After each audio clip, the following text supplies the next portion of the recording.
welcome to today's virtual meetup. The fourth in this season of virtual meetups, which is all about listening to the future and exploring the horizons of bioacoustics. On to today's session. Like I said, this is the fourth and final session in this season of virtual meetups, and it's part of our bigger project we're embarking upon to do a horizon scan with the bioacoustics community. We're supported by a fantastic advisory committee, and each of the sessions has been opened by one of our advisors. So thank you for a wonderful group of advisors. And the whole program is being organized by Vanessa Reyes, who's in our team, and she's in the chat. If you've got questions about the horizon scan, if you've got questions about the virtual meetup series and bioacoustics, ping her. She's also going to be launching our new Latin American community on Wild Labs, so you'll probably see her face around quite a lot. But just before we get fully into it, a reminder that this is part of our Horizon Scan. We're in part 2 where we're getting community input, both through these virtual meetups, and we also have an open call for expert topics to feed into the Horizon Scan and the prioritization process. So I think you've got 1 or 2 days more left to submit your topics. I think we're at 150 topics already, so there's a lot of good ideas about the future of bioacoustics, but I think the link should have just been dropped in the chat. Please send in your ideas for the future of bioacoustics so we can have an awesome conversation with the experts that we bring together in the Horizon Scan. And just to set the scene, just reminding, when we're looking into the future, we're both looking in the close future at steps ahead of us where we know kind of how to get there, and we just need to throw resources at them. So we need to throw brute force. But we're not just thinking close on the horizon about where we know where we could reach. We're also wanting to look further into the future and more blue sky and see where we could be going and what could be on the horizon for bioacoustics and innovation and what's needed. And those pockets of the future, we don't quite know how to get there, but we're trying to see what the directions of travel we should be going. So yes, like I said, this is the fourth and final episode in this season, and everything is available on Wild Labs and YouTube if you'd like to catch up. But for now, I think let's get into it. We're going to be talking about policy integration and scientific impact today, and we're joined by an awesome lineup of speakers who will talk about. We've talked already about the hardware side, the data analytics, the data infrastructure and platforms needed to support bioacoustics. And now we're talking about how do we take bioacoustics data and leverage it for impact in terms of policy and impact in terms of scientific research and discovery. So I'm really excited to hear sort of the practical side of where we're going in the future. And so to get us started, I'm going to hand over to our first speaker, Renata. Dr. Renata Sousa Lima is an assistant professor in the Laboratory of Bioacoustics and director of the Ecoacoustic Research Hub at the Federal University of Rio Grande do Norte. She is also a member of the Scientific Committee of the Brazilian delegation to the International Whaling Commission and of the GLUBS Working Group. After completing her PhD and postdoctoral work at Cornell University, Renata has been instrumental in building local and regional capacity for underwater bioacoustics in Brazil and Latin America.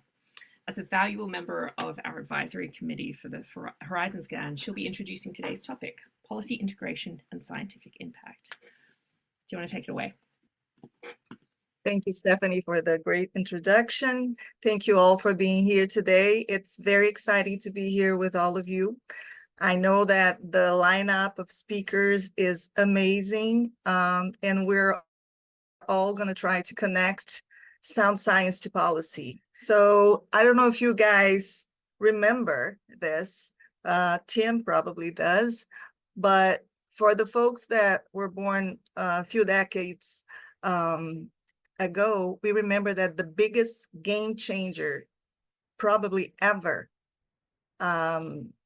was the description of the humpback whale song by Roger Payne and colleagues, Katie Payne especially also, that completely changed the way society perceived whales, you know, and then there was this big wahoo about the Save the Whales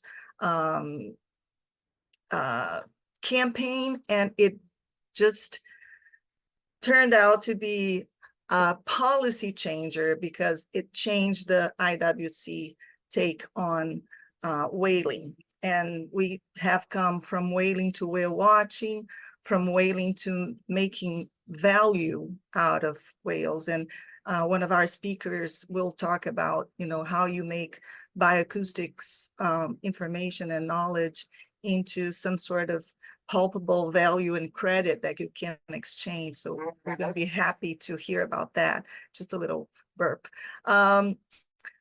Well, still talking about whales, we're talking about connections, how sound connects, and we have done this amazing group of Latin American listeners. We all got together in 2016 in the first Listening for Aquatic Mammals in Latin America here in sunny Natal, where I am right now in Brazil.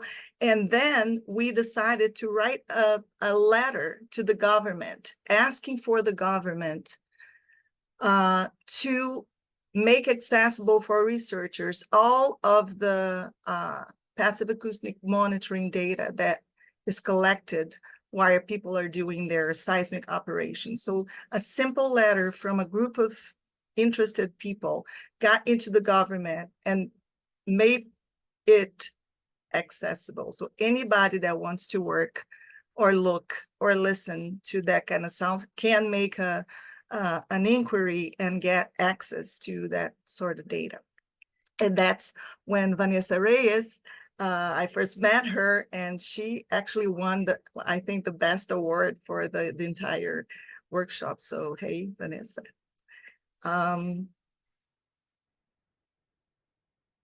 Still talking about songs, humpback whale songs and connections. We got together with other researchers and figured out that there is a big connection between Latin American culture, like the Latino culture and the African culture, and that we have been pitching to try to give a little more support for the South Atlantic sanctuary of whales here in the South Atlantic. So yeah, it's all good and great. They all talk and sing to each other, but we make a lot of noise on top of it. And we make noise in all sorts of ways. And we have upping that. We're going really, really loud in the oceans right now. And there's a book coming up that has been edited by Christine Erb that's called Marine Mammal Bioacoustics in a Noisy World. So we're even changing the titles of our textbooks because of noise. One of such noises that is pervasive and extremely dangerous to livelihoods of cetaceans is the sounds of seismic air guns. They can, in this figure, you can see that there's masking. The band that the seismic noise masks noise from all sorts of marine mammals is very, very large. So it's a big proportion of what they're talking gets lost in the clutter that we're making in this in the oceans. And I had the opportunity to work really close to the industry. They had a joint industry program back in the day. And based on that, we were reviewing the technology available for listening to the oceans. And I got this knowledge that we acquired doing this review, and I took it to a meeting, a workshop in Brazil in 2010. And there, people were interested in knowing if marine mammal observers were enough to mitigate the seismic operations. And I showed them with bioacoustics evidence, especially that movie from Stay Wagon Bank, you know, that shows the little boats coming in and the tiny little northern right whales trying to speak and trying to convince the stakeholders that were there that it was not enough just to look. We need to listen, because that's what animals are doing. They're listening. I also had the opportunity to do my PhD at Cornell University, and there I exploited the possible impacts and influence of the noise from whale watching boats on male singing behavior. And we were able to give a suggestion to the stakeholders and to the regulators of the parks, of the national parks, that and they actually decided to change the legislation a little bit to make sure that we maintain the motorboat on, so the whales have a chance to decide if they want to leave or if they want to stay when the boats are approaching. So a lot of, when and where the noise is coming from and how we can figure out recommendations for stakeholders, it's very important. And it takes an email. It takes a recommendation part of your thesis to make something start to happen.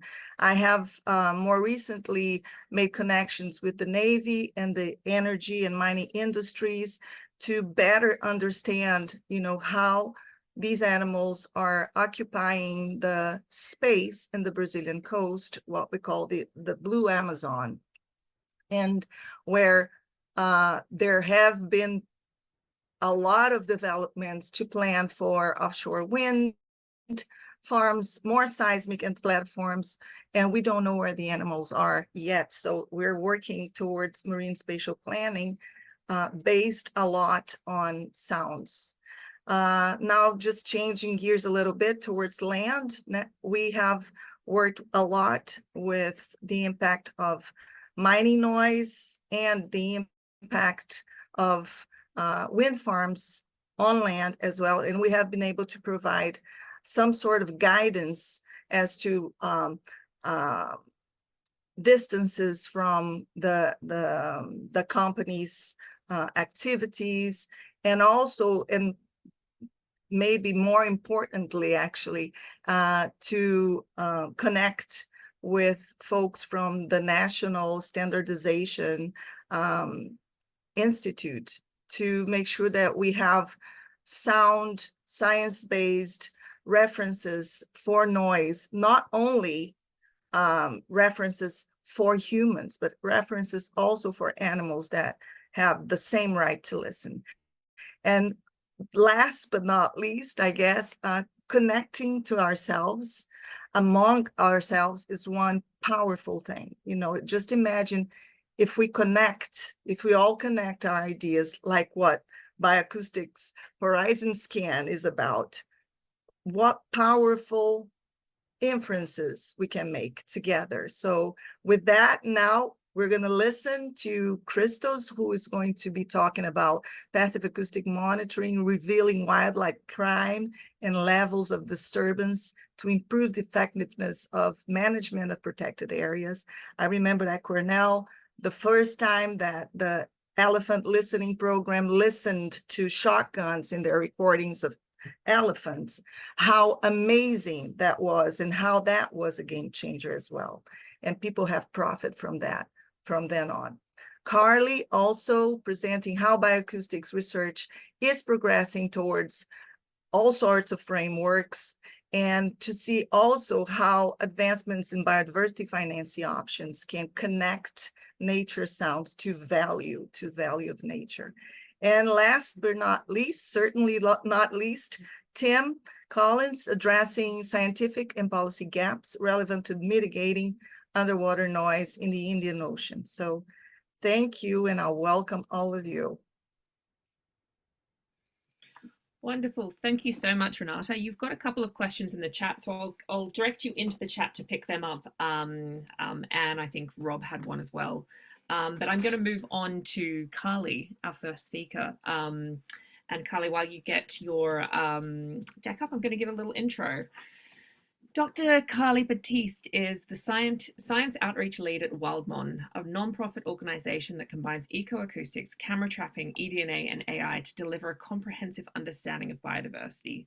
Carly is a key and long-term member of the Wild Labs community, and she's a strong advocate for our Horizon Scan initiative. And so today we're very excited to have Carly share her expertise on integrating bioacoustics data into policy frameworks to help achieve global conservation goals. Carly, wonderful to welcome you as an expert. Do you want to take it away? Hi, everyone. I'm Carly. As Steph says, working at WildMon, where we're doing a whole lot of conservation tech work, bioacoustics among it. And what I wanted to kind of talk about here is using bioacoustics to track progress towards global frameworks, emerging markets, and nature MRV, so monitoring, reporting, and verification. So just to kind of start off with, the nature tech and MRV space is growing at an absolutely unprecedented pace. There are a huge number of startups, nonprofits, et cetera, that are in existence now. So just to give you an idea, the Matthias Boissonneau and a couple other folks tried to map the nature tech ecosystem. I'll post a link to this LinkedIn. It was on LinkedIn if you want to check it out. But just to give you an idea, these are all like organizations and people in the nature tech space. So really growing immensely. And a lot of that has to do with the passing of these big global frameworks, both involuntary and voluntary, such as the Global Biodiversity Framework, different corporate frameworks, et cetera, that I'll touch on a bit today. So one of the biggest ones was the Kunming-Montreal Global Biodiversity Framework, which outlines 23 targets that the world needs to achieve by 2030 to achieve just halt biodiversity loss, to contribute to the Sustainable Development Goals, et cetera. And each of these targets has a headline indicator to assess how, like, if it's been achieved or not, and then also component and complementary indicators. And ahead of COP16, which is happening in Cali in just a couple of weeks, countries are expected to be submitting their NBSAPs, their National Biodiversity Strategy and Action Plans, which outline per country how each of them is going to achieve these 23 targets and which specific indicators they're going to be using to do so. So those 23 targets are seen here. Again, I put all of the links in a Word doc that I'll post in the chat after. So there's a link to this as well in that, but this outlines kind of all of the themes and targets. There's kind of a section about reducing threats to biodiversity, about meeting people's needs for sustainable use, and then also kind of tools and solutions for implementation and kind of putting biodiversity through every layer of our society.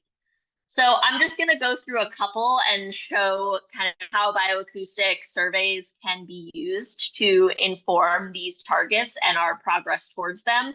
But that you could definitely make a case for bioacoustic monitoring to be included in many more than I'm even just describing here.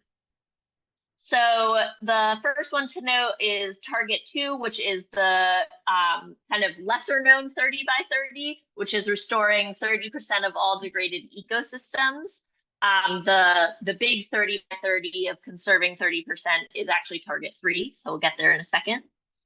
And there's actually a ton of work that's been done in both the marine and freshwater space and the terrestrial space on using acoustic indices to understand how coral reefs are recovering, or seagrass is being restored, all sorts of things like that, as well as in the terrestrial space, where a lot of times we're comparing species richness in the restoration sites compared to baselines. So that could be comparing it to a traditional kind of agricultural or degraded land as sort of a bad baseline, if you will, and then a nearby, undisturbed or primary forest or something like that.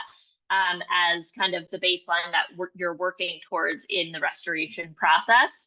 So by using acoustic monitoring to kind of look at the species richness and composition across different habitats, the restoration sites included, we can help kind of see how well those restoration sites are moving, in theory, ideally towards the good baseline and away from the degraded baseline.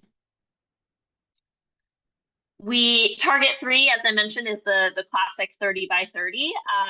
And of course, this is going to be really important in monitoring species in protected areas. So technically the headline target here is just the spatial coverage of protected areas.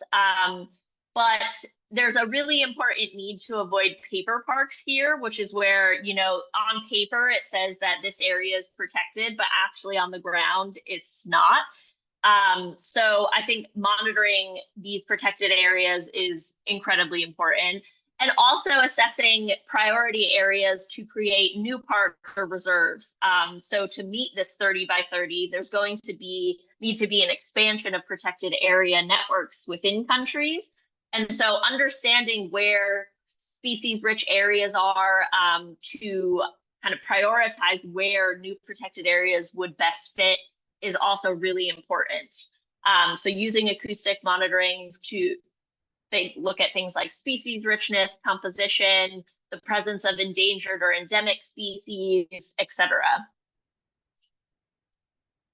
Target 4 is halting species extinction, which largely is looking at species threatened statuses. And so obviously this is pretty clear, right? We can monitor tons of endangered and endemic species through acoustic monitoring. I, of course, had to include a lemur picture because that's what I studied. These little black and white rough lemurs are what I studied for my PhD using acoustic monitoring. So we can use acoustic monitoring to monitor endangered and endemic species, inform updates to the IUCN Red List, understand population trends, things and distributions, things like that.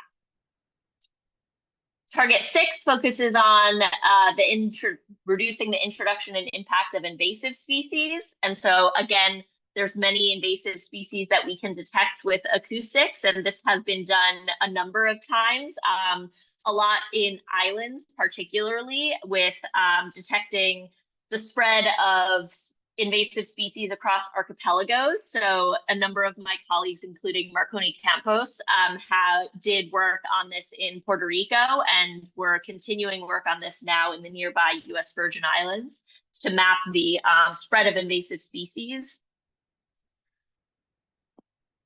Target 8 focuses on minimizing the impacts of climate change. And this is the indicators are a bit kind of more murky here because they're using a lot of binary indicators that are just yes, no, the country has policies or doesn't have policies. But having those policies requires us to understand the impacts of natural disasters. There's a ton of work that's been done on the impacts that hurricanes have on acoustic indices kind of before or after a hurricane or wildfires.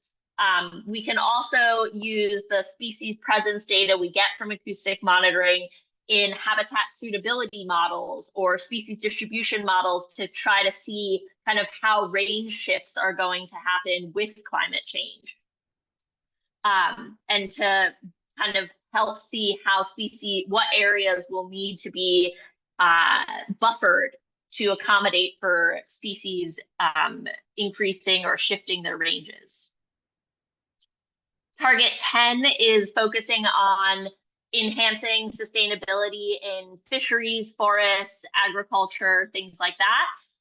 And so this is really important to kind of assess how different regenerative ag practices or sustainable agroforestry, forest garden approaches are impacting wildlife. And so we're working on a project right now at WildMon with Terragenesis and the VF Foundation to assess how using regenerative rubber farming is benefiting biodiversity compared to traditional agricultural practices, which is usually clear cutting. And this is directly influencing policy because the VF Foundation is the foundation arm of VF, which manages brands like North Face, Vans, Timberland, and they get their rubber to make shoes and clothes from these farmer co-ops. This is in Thailand that we're doing this work. So there's a huge market now for regenerative rubber that we're kind of informing the use of by assessing like how well it's impacting or benefiting biodiversity on top of all of the other carbon benefits, soil benefits, etc. There's also a target that is discussing that is focused on businesses assessing and disclosing their biodiversity risks and impacts, which there's a whole alphabet soup of disclosure frameworks now that are occurring that I've listed here below, where companies are being either through a voluntary or involuntary framework being required to disclose their impacts on biodiversity and their nature risks. So most of them are voluntary, except for the EUDR, which is required by law at the end of this year. So that requires that any import of certain commodities like cacao, palm oil, soy are coming from deforestation-free supply chains after 2020. And so that's a huge thing because it's actual policy now. There's a number of targets as well that are focused on kind of strengthening capacity building, ensuring that knowledge is accessible to everyone, increasing scientific cooperation. And as we talked about with the networks session that we had a couple of weeks ago, there's a number of big networks that can help to support these targets. So a really great one that's a national scale is the Australian Acoustic Observatory, which is showing their sites here, as well as the Tern Super Sites. That's another network in Australia. But there's a number of countries that are building out national specific biodiversity platforms, like Colombia, Rwanda, Kenya. The EU is working on an EU-wide monitoring system and protocol. And all of this is kind of trying to feed into the moonshot goal of having a GBIOS, a global biodiversity observation system, which that's work that Andy Gonzalez and the GeoBond folks are trying to kind of bring into fruition with the formation of these local bonds or biodiversity observation networks around the world. I would also argue it's really important to kind of focus on citizen science networks too. Another good example from Australia is Frog ID, which is Frog ID Week is a week where everyone just goes out and records different frogs and to detect all these different frogs in Australia around the country. So yeah, definitely want to also be bringing in all of these citizen science frameworks. The Global Biodiversity Framework obviously is international, but there's also national level frameworks that are coming into play that are involuntary, like they're coming into law. So you might have heard of the Biodiversity Net Gain Market, or BNG, in the UK, which shows that all new development must show 10% biodiversity uplift if you're developing any land. Australia is developing the Nature Repair Market, which is the first national level voluntary biodiversity market. And the EU just got implemented the Nature Restoration Law, so that each EU country has to report to the EU how they're restoring degraded land. Obviously, there's a lot of debate over what counts as degraded land, but that's something that just came into play this year. And just to kind of do a brief intro to the land of credits, which usually results in some sort of reaction like this, because we get into finance and none of us were economics majors, except for the few of you that I know are specific environmental economics folks. But it's important because there's a ton of private finance that's coming into this, and conservation always needs funding. And so thinking about new biodiversity financing structures is super important. So with credits, there's both kind of a stream for carbon credit co-benefits and biodiversity credits themselves. So there's a huge emphasis now on understanding the holistic impact of carbon projects so that they fit what's called like a CCB standard, climate, community, and biodiversity. And all the big carbon credit developers, Verra, Plan Vivo, Gold Standard, et cetera, are in the process of developing actual biodiversity methodologies that will be included in their carbon crediting schemes. And so to give you an example of a project that we're doing as well at Wild with Katona and Trees for the Future, we're using acoustic monitoring to evaluate how carbon credited agroforestry parcels called forest gardens impact biodiversity in Homa Bay in Kenya compared to conventional farming. So these forest gardens are carbon credited, but now we're also adding a biodiversity component to it to see how they're also impacting local wildlife. I know I'm probably over time, I promise I'm wrapping up stuff. Biodiversity credits themselves, very new. The definition literally is still up for debate. There's a huge list that Seamus Gradacast from WildLabs has developed of all of these different biodiversity credit schemes. But the fundamental kind of unit is that it's a certificate that represents a measured and evidence-based unit of positive biodiversity outcome that is durable and additional to what would have otherwise occurred. So it's placing a value in very specifically like a dollar value on nature, which obviously a lot of debate about it, but it is a new kind of biodiversity financing scheme that has great potential to flood a ton of money from the private sector into on-the-ground action. I'll link to a PDF that talks about different biodiversity schemes using a cooking metaphor, which actually is very helpful and very easy to digest. So if you're like, oh my God, biodiversity credits, what? I would highly recommend checking that out. And the reason that these are important is because how you assign value and how you assign credits depends on how you are monitoring that area, like how you are quantifying it. And usually these biodiversity credit schemes have a combination of ecosystem condition, which is some sort of remotely sensed metric, and ecosystem quality, which is some kind of on the ground, like species specific or community level metric. So species presence and absence, which you can get from acoustic monitoring, is used in almost all of them. And so acoustic monitoring on top of other types of conservation technologies are going to be really key in establishing these credit systems and validating them in a transparent way. That being said, this all requires integrating technologies. And so I know that we've talked about the whole point of this is acoustics, but combining different in situ sensors is really, really important. And a lot of the work that we're doing at WildMon is trying to bridge all of these different in situ sensors together to be able to fulfill all of these different global frameworks and crediting schemes in a comprehensive way. So thank you so much. I know I've thrown a ton of information out. I will post that Word doc of links. And then if anyone would like me to send them the slides, I'm happy to do so. I might just post them on LinkedIn for ease of sharing. But yeah, thanks so much. Thanks so much, Carly.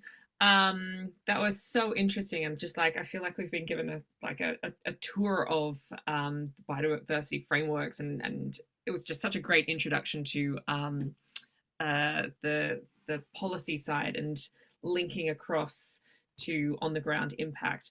I'm not going to give you many. I might give you one question because you that was quite a long talk, which forgiven. I don't want to get. I think we can save a discussion for credits and whether credits are the best way to access private finance till the after hours discussion. I'm going to ask you about that. But I would love to see, I'd love to hear your thoughts about what do you think the biggest challenges and opportunities in transitioning from, you talked about a lot of individual case studies where bioacoustics could be used. What do you think the biggest challenge is to transition to a global scale monitoring system with all of these data sources? Honestly, just like logistics, like who's gonna own it, who's gonna run it, like where is it gonna be based, and who's paying for it, all of those kinds of things.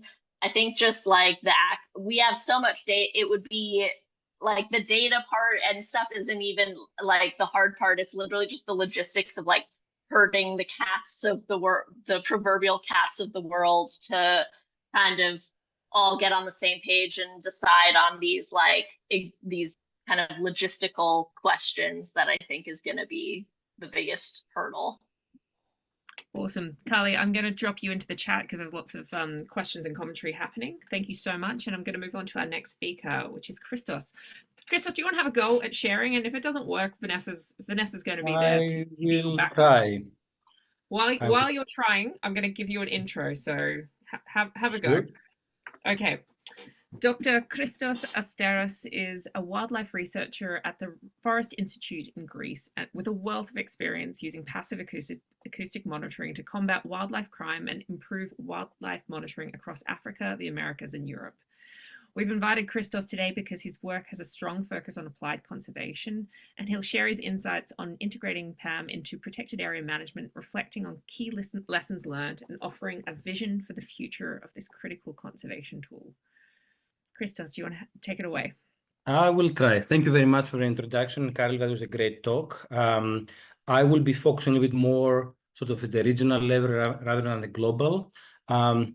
I'm a wildlife researcher, as Stephanie mentioned, in Greece, and I have been working with acoustic monitoring for the past 10 years or so, just a bit more than that. And although I do work also with wildlife monitoring, my primary focus and what I will talk about today is the use of acoustics to monitor human activities, typically within protected areas. We often refer to that as using acoustics as a wildlife law enforcement monitoring tool. I don't love that term. It's a bit militaristic and a bit narrow, focused on the patrolling and arrest.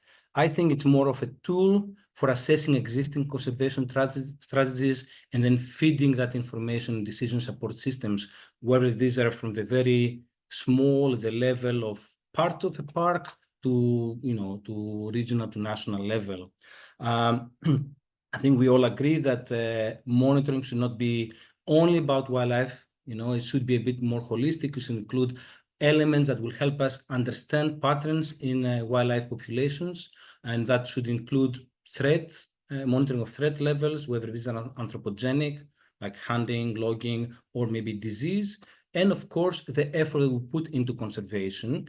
And traditionally, and I think, I saw people from all over the world, I assume in many places, threat level monitoring is limited to indirect signs like spent cartridges, signs of hunting, huts in tropical forests, which have very poor temporal resolution, that's hard to interpret the results. So acoustic monitor comes in, and hopefully I will show you some examples and fill in the gap by providing very high temporal and spatial resolution on what's happening, allowing to do adaptive management. And of course, I have an image here of a shotgun being used, but of course, any human activity that has a sound signature can be recording, like logging, grazing, like by recording the bells of the animals or the calls of the cows, or of course, vehicle traffic. Now, Renata mentioned her time at Cornell and how the Elephant Listening Project at that time, they did the first recording of gunshots, I think, in Gabon and Congo. And that's where I started also. It is based on one of the papers of Cornell, and then Director Peter Reg of the Elephant Listening Project. I approached him, and I was at that time in Oxford at Wild Crew, and together we put up the first project that was specifically designed to monitoring poaching pressure within a protected area, and we did that in Korap National Park, Cameroon. It's a park in the border with Nigeria. We knew poaching was there, and together with Peter and James Madison University, a good friend there, Joshua Linder, we set up sensors and we let them run around the clock for 2 years. And we were able to show And I have at the end some links to the papers, and I can send links also to the chat. But we saw the red lines and the blue lines are the 2 different years, but we had very sort of strong patterns, whether it was at a weekly level, sort of hunting, picking up Tuesday and Wednesday, because people would come out and sell the meat on Friday at the bush market. At the DL level, almost 2/3 of the gunshots were at night when no patrols were happening at night. And there was also strong seasonal patterns with almost a 6-fold increase during Christmas, because everybody would go to either get meat to put on the table or to sell, convert that meat into money, and live Christmas like the rest of the world celebrates, or whoever is like celebrating Christmas or New Year. So with that data, which is actually gunshot events, not estimated somehow pressure over the year, very fine resolution, we're able to persuade the German development agency that was funding those patrols and to work together with the park to do an experiment and say, okay, Christmas, year 3, how about we flood the park with optimal patrolling? So in the first 2 images below, we have sort of top-down view of the 50 square kilometers that we're monitoring. In the first 2 years, we had like very limited patrol effort on the trails and overall, just like token presence. In the 3rd year, we had for 4 months, basically 10-fold increase on every metric. Patrols at night, ambushes, one team coming in, one coming out. So if we were going to judge that only based on performance, we'll see that we would have open campaigns. We had saber trackers on the guards, and they did all those patrols. But when we look at the results, the impact of that effort was that actually gun hunting even increased, right? So with that data in hand, we were able to persuade the funding, basically the donors of those patrols, that finally they should retrain the guards, they should introduce bonuses that were completely against that idea, and that bonuses should be tied to actual impact reduction, so that we achieve a 20% reduction, not just arrests. Unfortunately, civil war, sort of civil unrest, how they call it, but it was a civil war at the local level in Cameroon, has not allowed us to go back and see a 4th and 5th iteration of that attempt. But this is how basically protected area management level decision and policy of how to basically to motivate people changed. Now, going to another short example from Greece. We have in Greece, and this is a common problem across the southern Mediterranean, like Malta, Cyprus, Greece, southern Italy, southern France, but we have a lot of illegal poaching of birds during spring migration. This is strictly prohibited, but nevertheless, it is a problem. And in the Ionian Islands that some of you may have gone, like Corfu, Zante, which is a great place to be a tourist in late spring, it's not a great place to be a turtle dove. And we were able, with just a few, 10, 12 sensors or so, in collaboration with the Hellenic Ornithological Society, were able to turn that pressure that certain circles were claiming that was not even a problem anymore, it was a historical problem, but not a problem anymore. We're able to show that more than 57,000 birds were killed in just one single year. And these are birds pre-breeding, right? These are the birds who have the best fitness, survived wintering in sub-Saharan Africa, survived migrating over the Sahara and the Mediterranean, and within seconds of making land in Greece, boom, they were killed. And we shared that report and paper with the government, and we will not claim that that report and that data alone brought change, but it definitely gave metrics that politicians can understand. It was used effectively by the Ornithological Society. And in the last 3 years, we have seen a reduction in the legal quota of turtle dove hunting in fall. Greece is one of the few countries that in the fall, you have legal hunting of turtle doves in the fall. And there was a reduction from 200,000 to 36,000 this year. Now, why did that happen? Because of our paper? No, but we highlight how much sort of uncounted illegal poaching happens in the spring, and the hunting lobby felt that they were real under risk of having a total shutdown of hunting in fall. So they preemptively brought down the quotas. Okay, so I think there's a clear, we're confident that it has had an impact. And I'll go with one last example, hopefully gives you ideas of how at local to regional level, you can use acoustic monitoring. This is a very important wetland for birds in the border area between Greece and Turkey. It's called the Evros River Delta National Park, not to be confused with the Evros in Spain. This is Evro between Greece and Turkey. For an entire hunting season, we placed together with the park rangers in places that they identified acoustic sensors that recorded around the clock for 4 months continuously. And we know this is the only place where waterfowl are legally hunted in Greece within wetlands. So this is legal hunting for the vast majority of it.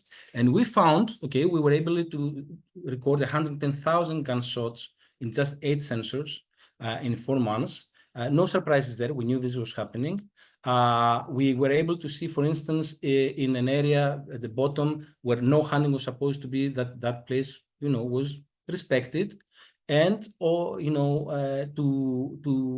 identify a critical problem that was often ignored, that while legal place and space and hunters and licenses, 40% of those gunshots, more than 45,000 gunshots, happen at the wrong time. So a time that it was too early in the morning or too late in the night to be able to discern what you were shooting.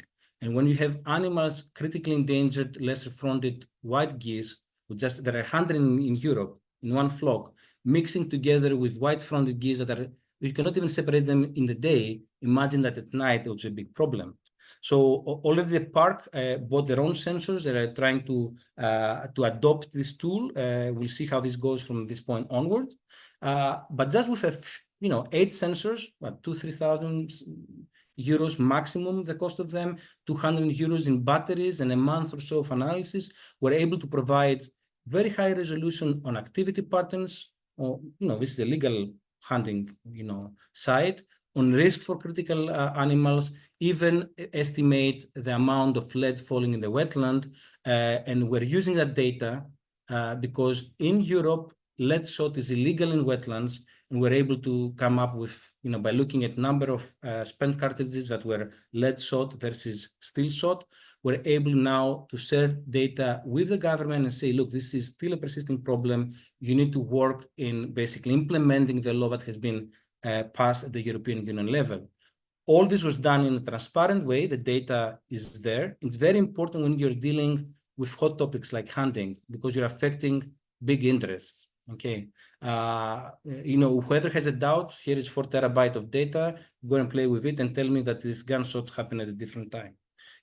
In a replicable way, low cost, and also without involving a lot the local personnel. This is very important because, like probably the most places around the world, parks in Greece are also understaffed.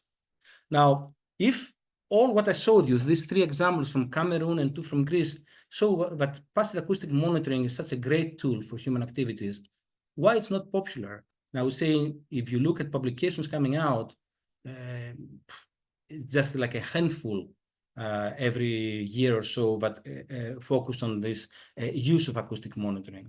Now, of course, we have to be honest that not every legal activity has a sound signature. A lot of pressure on wildlife, whether it's snaring, poisoning, illegal netting of songbirds, for instance, it cannot be recorded with acoustic monitoring, and that's not the best tool for that activity, right? Some parks have primarily poaching through snares, and then acoustic is not ideal.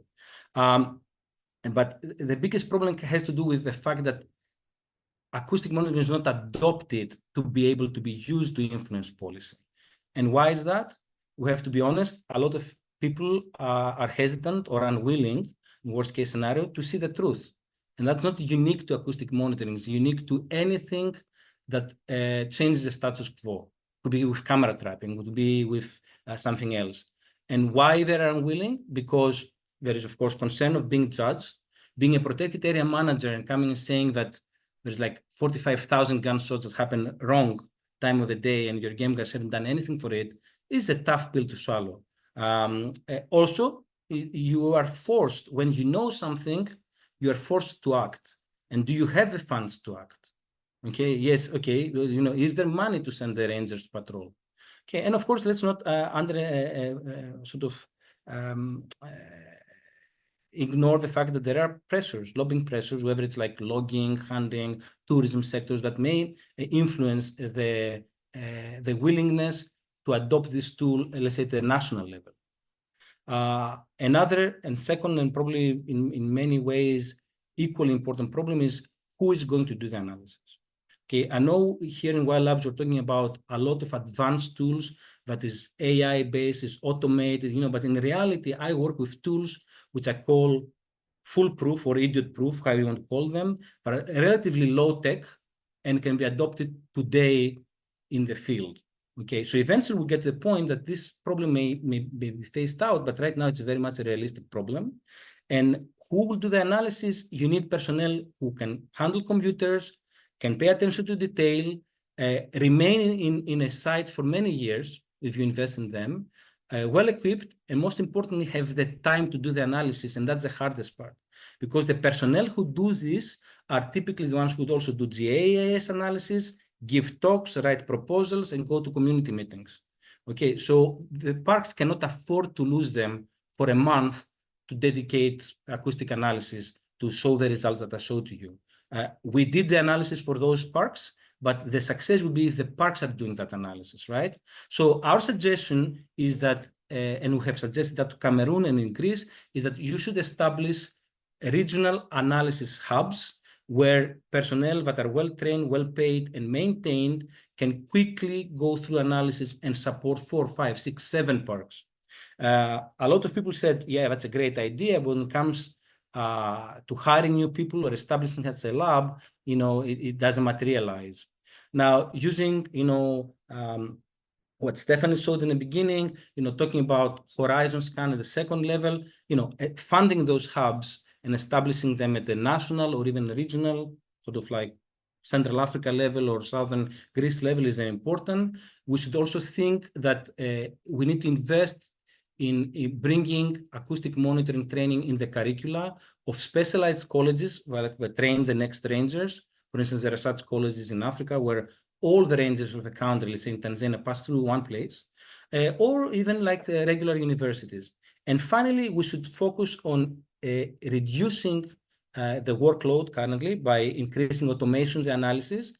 And in the future, ideally, we should get to the point of having full automation where just getting a report from your park of what was the hunting of last year or last month should be pretty much the same as we get now wildfire annual reports. Like in Greece, every year, and it's very much in the public domain, discussed in the newspapers, we know how many thousands of hectares were burned last year in wildfires, and the government is held accountable towards that goal. Have they reduced it? Have they managed to avoid the worst case scenario? Imagine being that widely available, how much poaching we had in Greece, for instance, last year. So I know I didn't look at the grand scale of how Carly approached things. I look at sort of from a bottom up, but hopefully I gave you a bit of food for thought for the discussion that follows. Here are some of the presentations. Feel free to drop me an email and discuss now or following days about the issues that are raised. Thank you very much.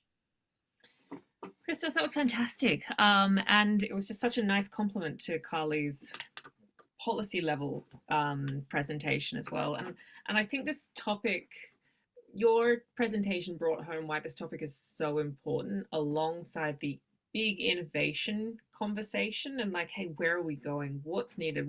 How do we push the cutting edge of technology? I think this whole topic is grounding it in actually what's the point of all of this? Like what's the goal and what does it mean on the ground for the tools that we have and the impact that we actually need to have on conservation and the biodiversity targets. So thank you for grounding it for us. And I just wanted to, I know you kind of covered this in the your last comments, which was a real focus on capacity building and thinking about the end users who will actually be using the tools. But and we completely agree with that.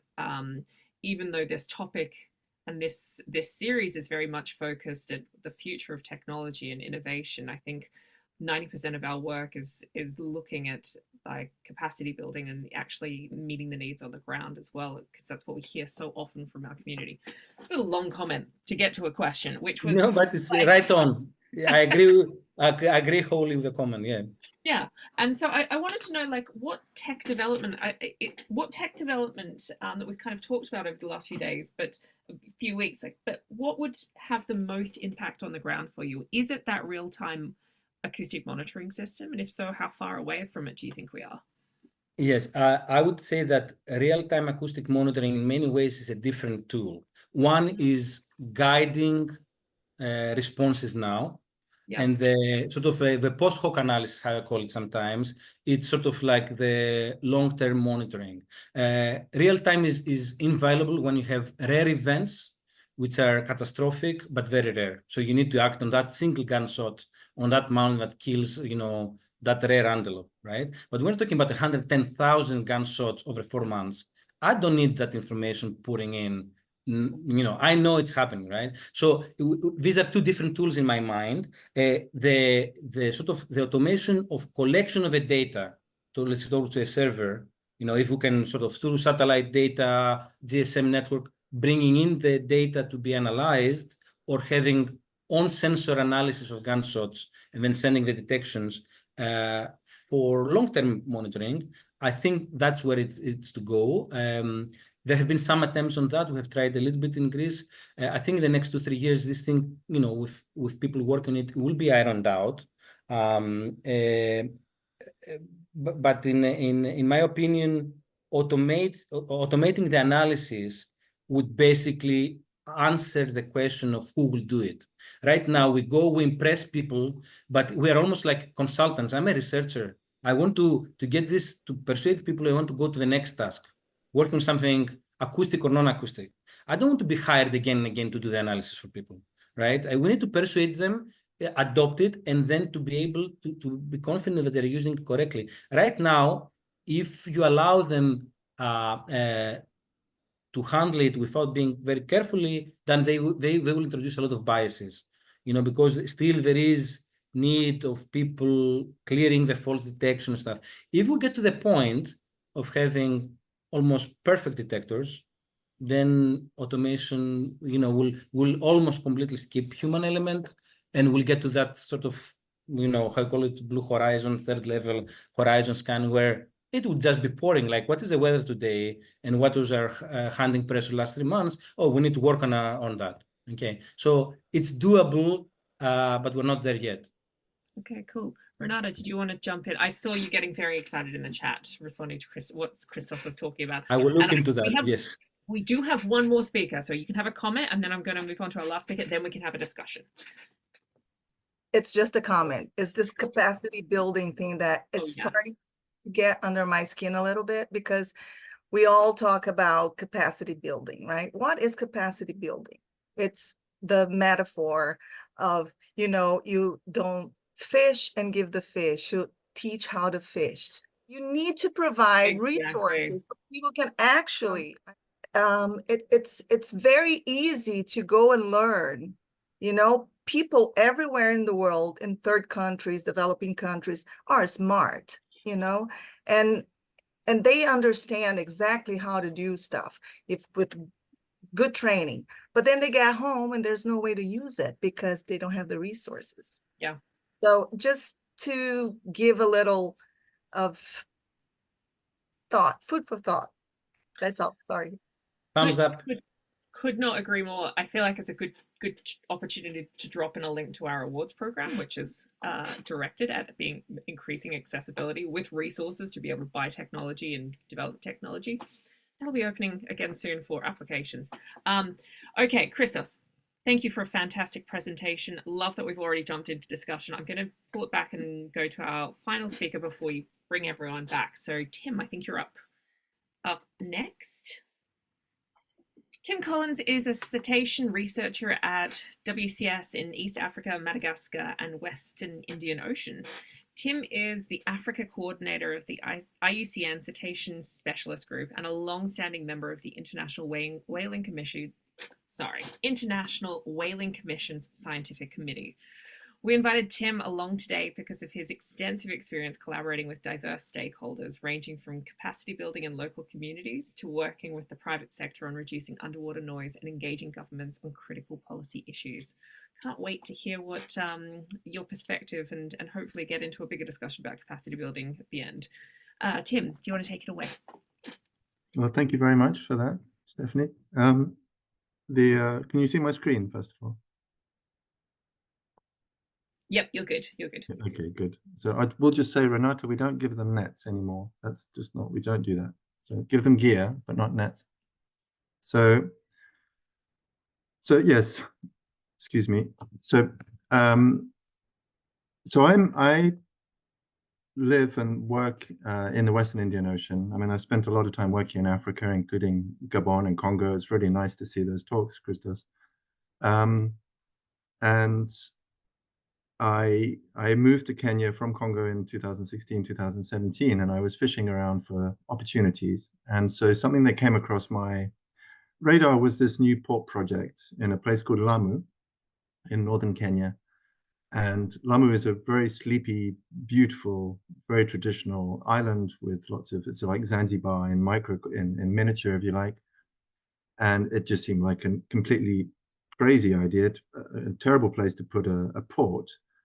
And I had just read at bottom right here, you can see a plot of blue whale sightings that had been recorded and published by Barbara et al. In this disputed triangle between Kenya and Somalia. And I thought, well, I'm going to dig out the EIA and have a look and see what they're saying about, impacts to marine mammals, impacts to blue whales. Maybe there's an opportunity here. Maybe there's an EIA that stipulates some more monitoring. Maybe there's some work. Maybe there's some scope here. And so I found, after quite a lot of digging, a copy of the EIA and was somewhat astonished, perhaps I shouldn't have been, that there was absolutely no mention of impacts to marine megafauna, other than the very local footprint of the project, and certainly no consideration given to the fact that they were planning at least on bringing very large vessels into this, very sleepy and in some ways, very healthy ecosystem. So reading around a bit more, the plot at the left here, it's a very simple plot to look at. All the dotted lines, it's basically looking at port capacity for different products. This is a World Bank report, and all the dotted lines indicate current capacity. So on the x-axis, you can see the year, and you can see that the solid lines are projected need for imports in Africa over the next 50 years, or at least up until 2050, excuse me. And so port capacity is terrible. It needs to improve. And so that got me thinking, okay, well, if Lamu doesn't do a good job, what are the other ports doing? So I did a not particularly scientific, but I did quite an extensive review of all of the EIAs for new port developments or port expansions that I could find. And I wrote it as a white paper, which I submitted to the Nairobi Convention Science to Policy platform. And it was on underwater noise, shipping, and threats to marine species in the Western Indian Ocean. And that was presented initially at this Science to Policy Forum, which is a sort of an opportunity for scientists in the region to present concerns to member states. And if they feel that there are valid concerns, they will then upscale them to the level of the COP, and you can actually present at the COP. So I was able to present at the COP in Mombasa in August, and it led to this decision at the COP that the Nairobi Convention, which has members from South Africa to Somalia and some of the island states and all the countries in between on the coast, that they would support the development of projects that address underwater noise and shipping. Now, also a member of the Nairobi Convention is the government of France, because France has a lot of French territories in the Mozambique Channel and elsewhere. They picked up on this, and we had, as WCS, we have quite a healthy relationship with AFD and FFEM, and they came to us and said, "Can you put together a concept note?" And so it ended up being hosted by the FFEM, and we developed this project to look at underwater noise and shipping in the Western Indian Ocean. And it's led by WCS. There's a very diverse partnership. But FFEM had stipulated quite rightly that we work with relevant national agencies and the private sector to look at ways to improve underwater noise. And we decided to include ship strikes as a sort of corollary objective, just because a lot of the data sets were compatible. We did all of this before COVID-19 kicked in. And so between giving that talk and engagement, it took us some time to get going. So we've only really, in the last year, been collecting data. It's a vast partnership. Most of the partners are here. We've added some partners since. And you can see some private sector partners there, but also different NGOs and universities. So the objectives are quite simple in general, and I can read them for you. So it's essentially to carry out, I forgot to mention, the project is called the QUIO project, the Quieter Western Indian Ocean project. And the date has changed. It's no longer 2024. We're now moving into 2026. So we will carry out a scientific assessment of underwater noise from shipping and maritime services in the Western Indian Ocean and assess its effects on megafauna.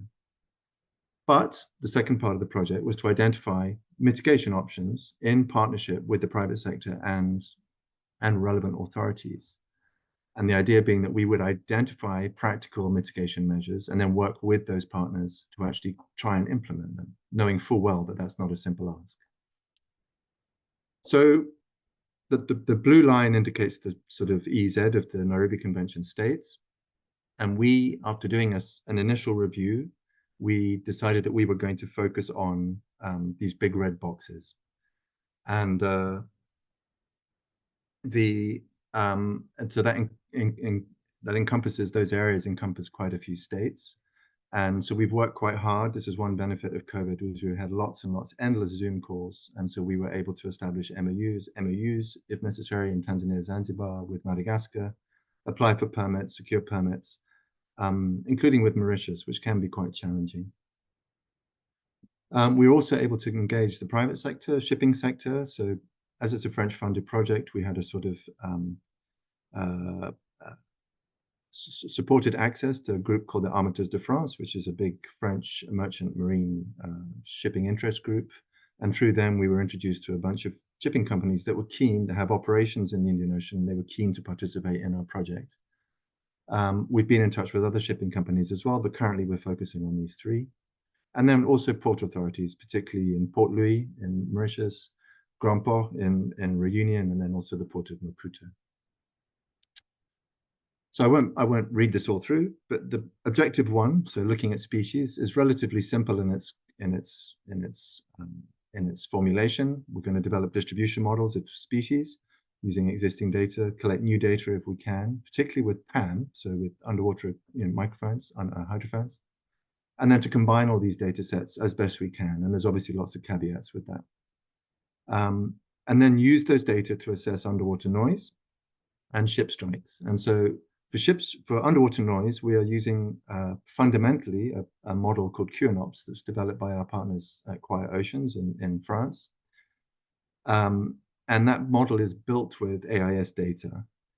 And then recognizing that AIS doesn't cover the entire fleet, particularly fisheries, we've been very recently had some excellent engagement and commitment from Global Fishing Watch as well. So they're going to provide sort of AIS-like metrics for sort of vessels that are not trackable using AIS. And then we calibrate those soundscape models using PAM data. And then for building our scenarios, we are planning on using a tool called Ocean Planner, but this is not the only tool, and I'll speak a bit more about Ocean Planner in a bit, which is another tool developed by Quiet Oceans, but which our project, which QUIO has actually contributed to the development of.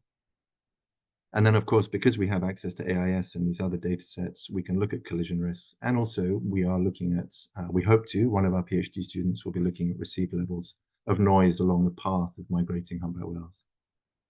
So I'm not going to belabor this. This is just, we've been through this whole data collection exercise and data modeling. We've got access to a vast collection of satellite tracks. So whales in blue, humpback whales in blue, but then lots and lots of turtle data as well.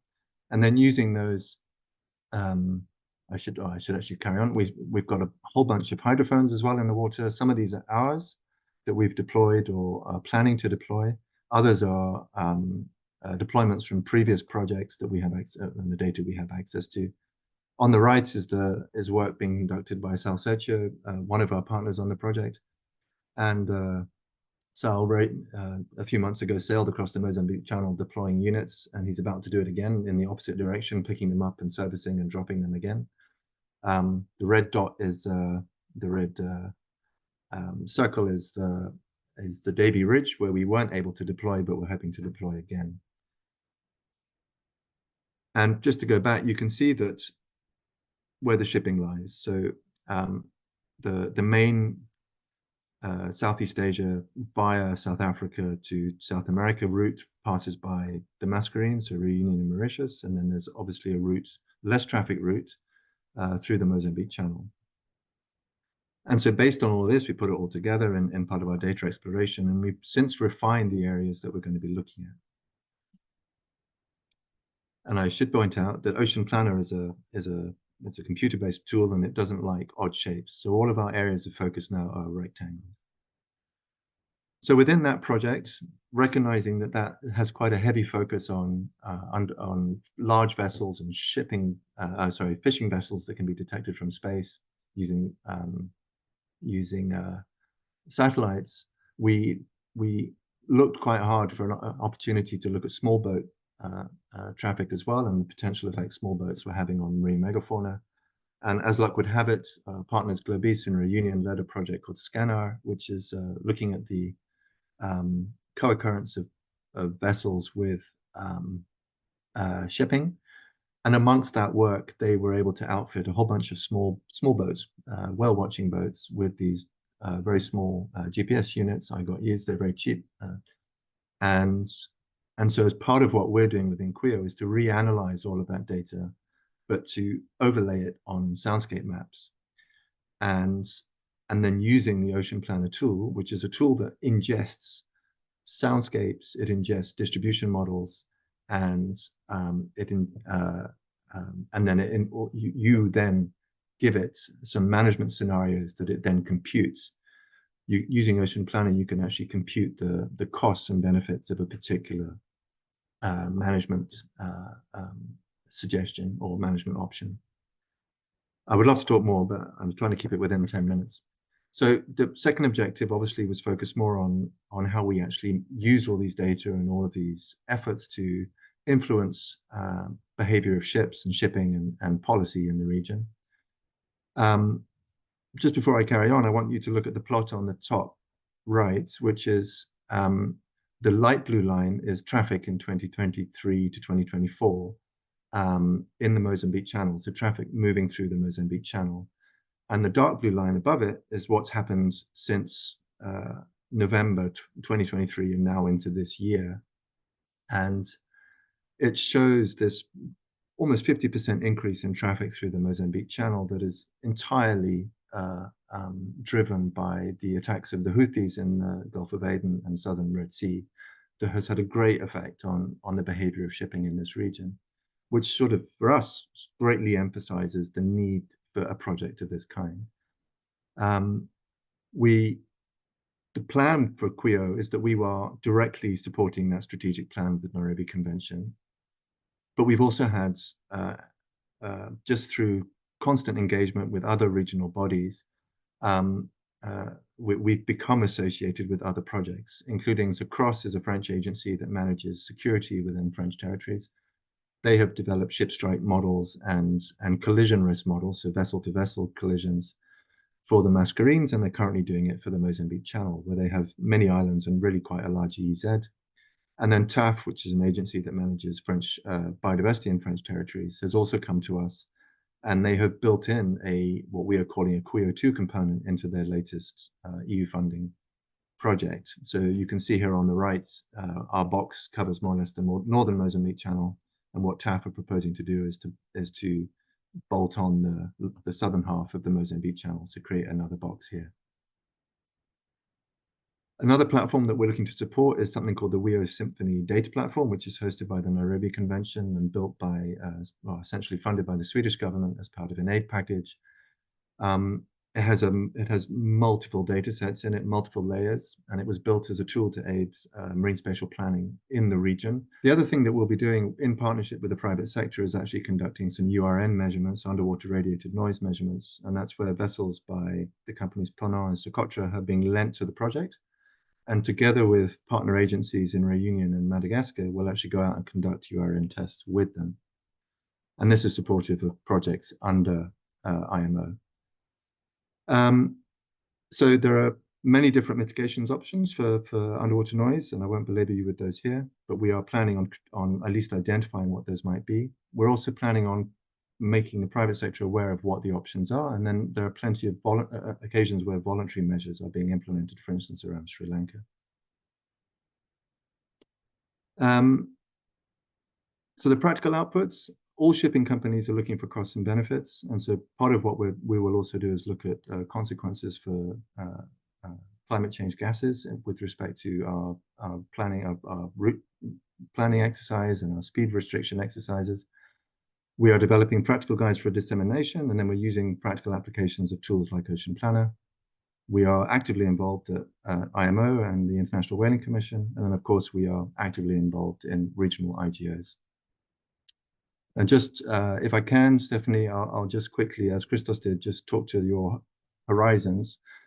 I put these two pictures up on the right because I was taught a long time ago when I was first starting out that Fords are better than Ferraris, as in build a Ford, not a Ferrari. And so as part of the second horizon, what we are working with, we know that, for instance, Ocean Planner is not a perfect tool. It uses very generic models for things like ship strike risk and noise modeling. But it's an existing platform, and it allows us to scale up relatively quickly in an area where we know very little. We're working with Ocean Global Fishing Watch. They have a whole bunch of tools, and they're looking to adapt their tools to incorporate a noise model. We're using the WEO Symphony tool, which isn't perfect, but it's there, it works. And we contribute data to online repositories.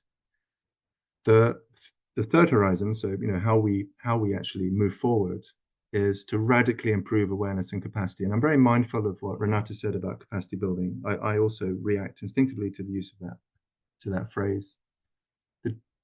We think we need to scale up outreach at all levels. So with kids, with policymakers, when you present noise at the Nairobi Convention and people look at you with blank faces because they've never heard of it before, that's a problem. But then also we need to provide academic pathways, for instance, that are globally competitive and accessible. We need to provide training for practitioners, lots of it. We need to talk to donors. Donors currently in many parts of the world, especially this part of the world, see noise as they see it as a niche concern. They don't see it as a major threat. And just be mindful that most people in this region are reliant in a very large part on maritime protein, so fish.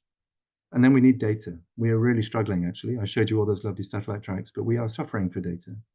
And we need lots of it in these under-resourced regions. And then I thought Christos had an excellent point with we need a lot of automated analyses as well. So thank you very much, and apologies for going on. It's all right. I feel like every speaker went over today, and that was wonderful. And I think the last slide in particular is well worth the extra time. But I'm actually going to bring all of the panelists back for a discussion. And I'm actually going to throw it straight to Rory, because I thought your question, particularly coming from a policy background, was really relevant. So do you want to, Rory, I assume you're still, yes, I can see you. Yeah, there you are. You're still here? What was my question? I don't know. Yeah, basically, I think from the perspective, I'm coming at this as an end user. I'm not an expert in acoustics by any measure, but I'm thinking about it in terms of use for monitoring policy, so evaluation of policies, and that could be, broad policies, agri-environment. That could be specific interventions for a given policy. That could be looking at targets for indicators and things like indicators for targets and things like that. And I think my perception is acoustics is not operational for those purposes yet. And I'd like to know what people thought about what we need to get there. And I suppose to give it something more concrete example, I'm looking at classifier use, and I'm thinking, how is that data validated? How can I be sure it's robust? How can I be sure it's interoperable? And I don't see a concrete answer to that yet. And so I'm just, yeah, it's those kind of questions as an end user, I'd be interested to know what people thought. Who wants to pick it up first? Renata. Oh, you're muted still. I don't know if I have understood it completely, but I did answer it with a few words on your question in the chat. But when you talk about classifiers, right? You talked about classifiers. Okay, so that's another level of need. Sometimes you don't need to know what exactly is making noise, right? Sometimes you need to know, okay, it's biological, it's not biological, or, you know, there are levels of discrimination. And for each problem, regional, local, global, that answer will be more or less relevant. So it really depends on the scale you're working on and the impact you're trying to mitigate, in my view. Any other thoughts?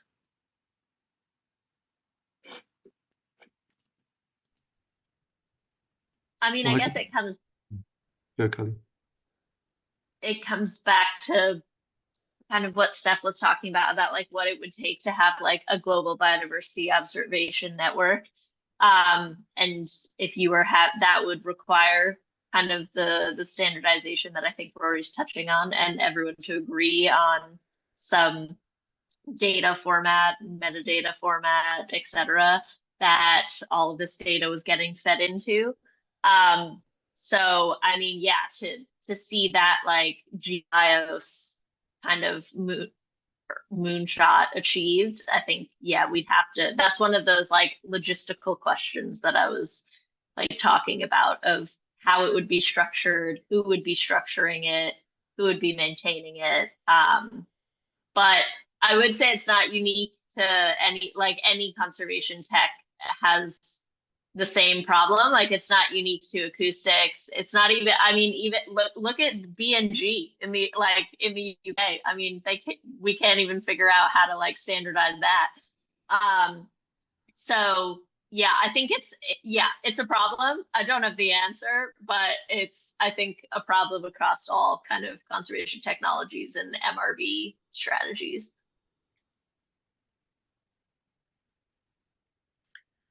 I mean, can I make a quick comment here?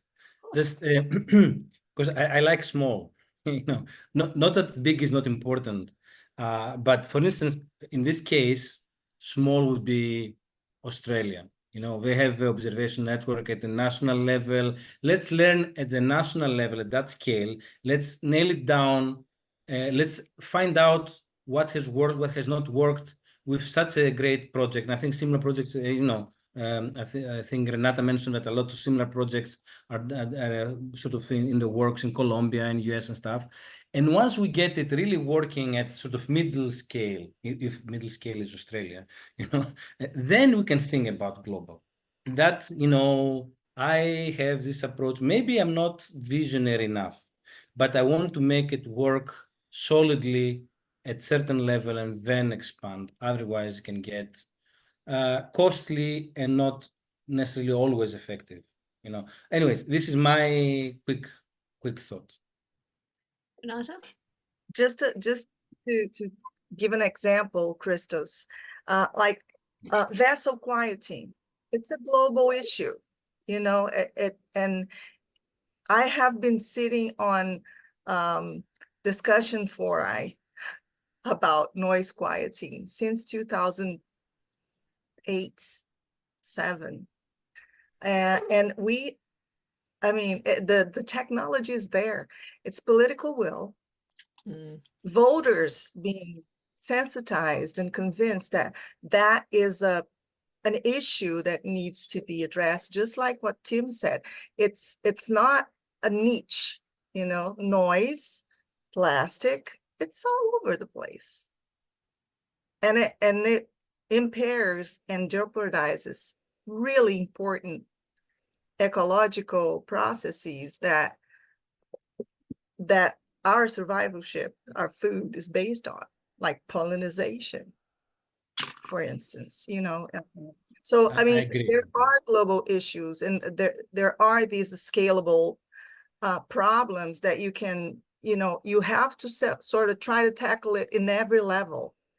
Just, you know, if you can't change the policy in the, you know, the environmental policy in your city, plant a tree in your house. We got to do what we can, right? That's, you know, my view. But there are, I think, levels that need addressing. Tim, any thoughts or anything you want to add in the discussion? Well, nothing too much. I must admit, I'm a sheep among wolves because I'm not a bioacoustician. I just manage a very big bioacoustics project. So I'm a biologist. So the one thing with the, you know, one thing I was struck with, particularly watching Christos talk, is that I know it's not simple when you have these terrestrial detectors. I know there's lots of things that can complicate your detections. You know, you can have rare events being drowned out by the multitude of events. I would argue that in the marine realm, that's an order of magnitude more complicated. And so for things like detectors, it really does fundamentally depend on how far away the animal is vocalizing from your receiver. A whole bunch of oceanographic factors that you cannot control and that are changeable. And then, of course, there's a huge amount of variation between populations, even amongst blue whales, for instance. So that's something that we are working on. I see Kartik is with us, one of our PhD students.